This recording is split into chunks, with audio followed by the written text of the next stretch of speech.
कि आप लोगों को पता है कि एक अवेयरनेस वर्कशॉप,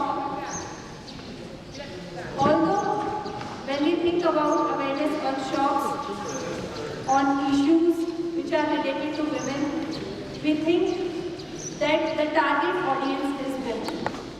जब भी ऐसे अवेयरनेस प्रोग्राम होते हैं तो हम सोचते हैं कि टारगेट ऑडियंस या पार्टिसिपेंट्स विमेन हैं, लेकिन ऐसा नहीं है।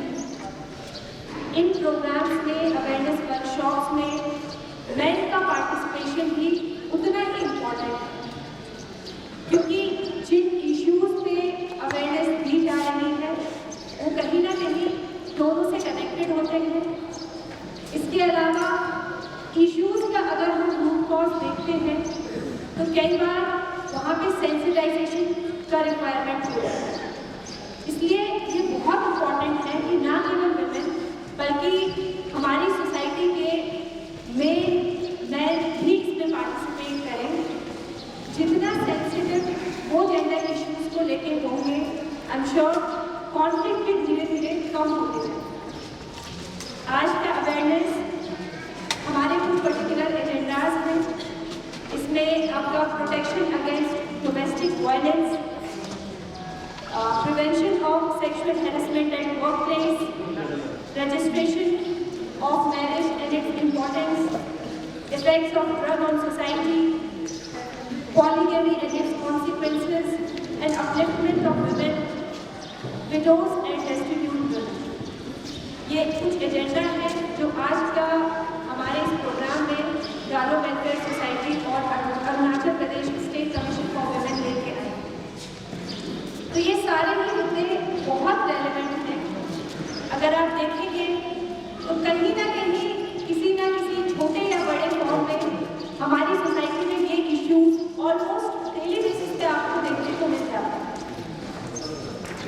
तो जब डोमेस्टिक वायलेंस की बात आती है तो बहुत इम्पॉर्टेंट है कि हमारे मेल काउंटर पार्ट को हम सेंसिटाइज कर सकें।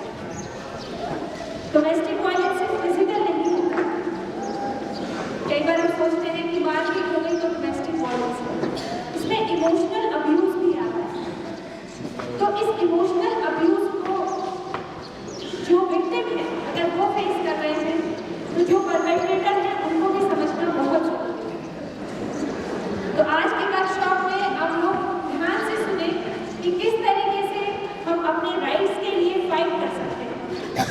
कौन से ऐसे प्रोविजंस हैं, कौन से ऐसे एक्ट्स हैं जिनके तहत आप जस्टिस मांग सकते हैं, आप हेल्प मांग सकते हैं।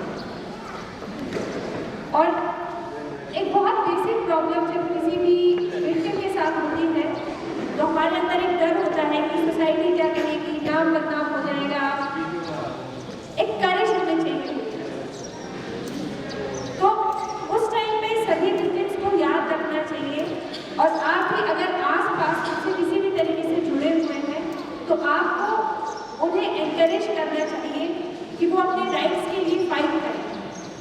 क्योंकि अगर वो चुप रहते हैं तो वो साइलेंस कहीं ना कहीं उनको बेनिफिट नहीं कर रही है, वो अब्यूजर को बेनिफिट कर रही है।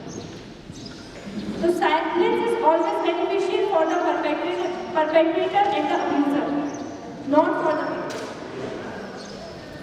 तो करेज हमको चाहिए होती है, और वो ब्रेवरी, वो करेज पहला स्टेप होता है अपने राइट्स को, अपने अधिकार को मांगने का, सोसाइटी में अपने लिए एक इक्वल पोजीशन मांगने का जिसके आप हकदार हैं।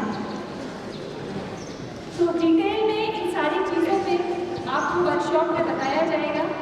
मैं बहुत ज़्यादा टाइम वो सेम चीज़ पे, सेम टॉपिक पे बात करके नहीं लूँगी, लेकिन एज ए सोसाइटी हमारा रोल किस तरीके से इम्पोर्टेंट होता है उस पर मैं थोड़ा सा कहना चाहूँगी कि चाहे आप मेल हैं चाहे आप फीमेल हैं, अगर आप अपने आस-पास कहीं भी ऐसा वायलेंस होते हुए देखते हैं, कोई भी इनजस्टिस होते हुए देखते हैं, तो आप भी चुप ना बैठें। क्योंकि अगर आप देख के भी चुप बैठे हैं तो आप भी उस वायलेंस में इक्वली पार्टिसिपेट कर रहे हैं। ऐसा नहीं है कि जो परपेट्रेटर है, जो अब्यूजर है, सिर्फ वो ही रिस्पॉन्सिबल है। साइलेंट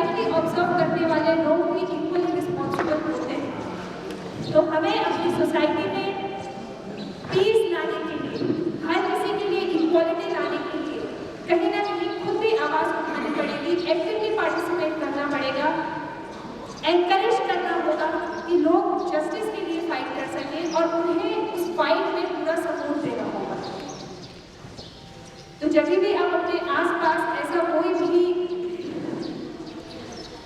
इनजस्टिस होते हुए देखें तो चुप ना बैठें, आप भी आवाज उठाएं, विक्टिम को अपना सपोर्ट दें कि उन्हें करेज मिल सके। अगर उनके मन में किसी भी तरीके से सेकंड थॉट्स आ रहे हैं तो उन्हें वो करेज आपसे मिल सके और वो अपने लिए फाइट कर पाए।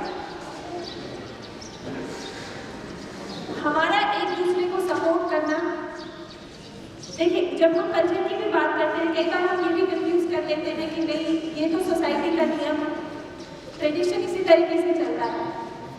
लेकिन अगर आप ध्यान से देखेंगे तो कोई भी सोसाइटी, कोई भी ट्रेडिशन वायलेंस को कभी सपोर्ट नहीं करता है, किसी भी तरीके के अब्यूज को सपोर्ट नहीं करता है।